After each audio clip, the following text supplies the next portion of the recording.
Hello everyone. Today I'm going to explain p-value that I said in the last lecture that very convenient and comfortable tool for researchers. So yesterday I covered critical region. As you see in the graph, this shaded area is called critical region.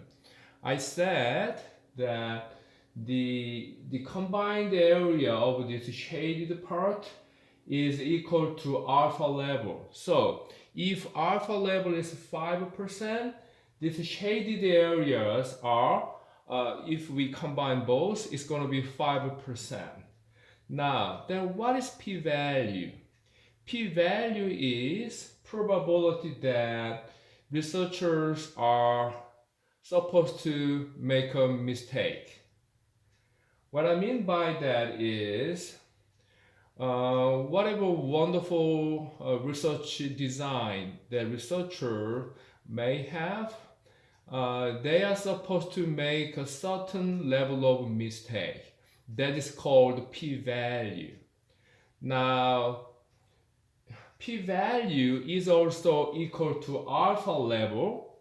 So if we know alpha level, then that's going to be p-value.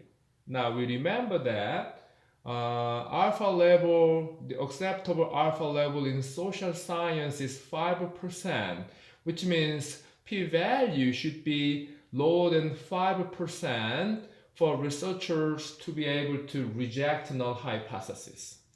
Let me go back to yesterday's example. In yesterday's example, I said if you saw your classmate driving very luxurious car, your first impression was he must be from rich family, right?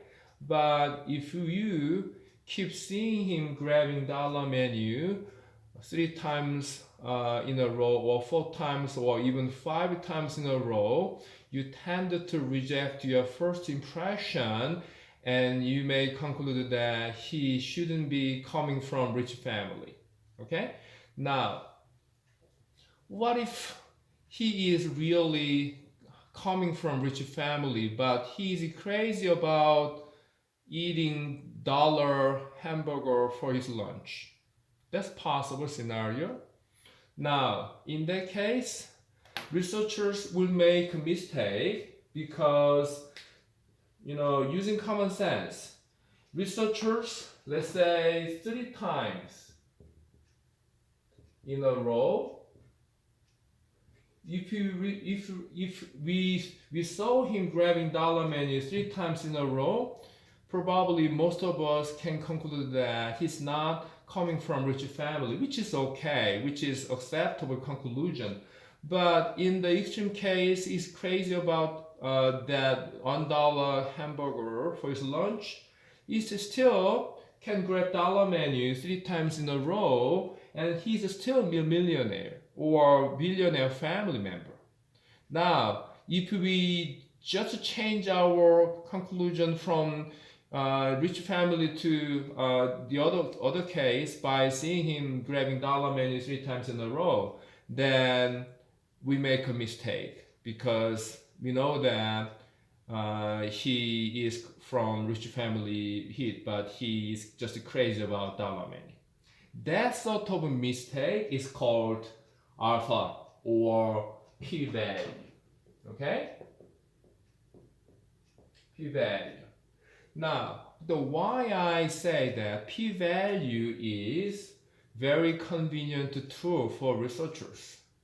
I'm going to explain how to run independent measure t-test next lecture in the next video clip.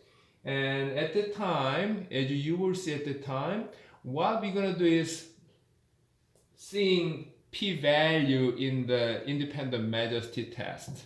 Okay? Then what p-value tells us? P-value, if p-value is 5% or lower, simply researchers can reject their null hypothesis, which means their original hypothesis is supported. If their p-value is greater than 5%, researchers have to accept null hypothesis, meaning that there is no significant effect of independent variable on dependent variable. That's the usual way to interpret the result of statistical method. Okay? Now, in the graph, let's say this graph has larger critical region, which means, let's say this is graph A. This graph has a larger critical region, larger p-value, way larger than 5%. In the case, even though our calculated statistics belong inside the critical region, we cannot reject null hypothesis, because if we do so, our conclusion is not reliable. Let me draw another graph. Let's say in this graph B. In this case, compared to graph A, this has very small shaded area, which means this graph B has very small critical region area, very small alpha level, very small p-value. So just by looking at the level of p, researchers can directly conclude whether or not they are able to reject null hypothesis. So that sort of p-value is key point whenever you look at the result of any statistical method. Okay? So I am going to explain how to run independent meta t-test, which is what you're supposed to do for your group project. Okay? So in the next lecture, you will see that by the level of p, we can decide whether or not we reject null hypothesis. Okay, today this is pretty much of today's lecture, which is simpler than yesterday, right? I will see you in the next lecture. Bye bye.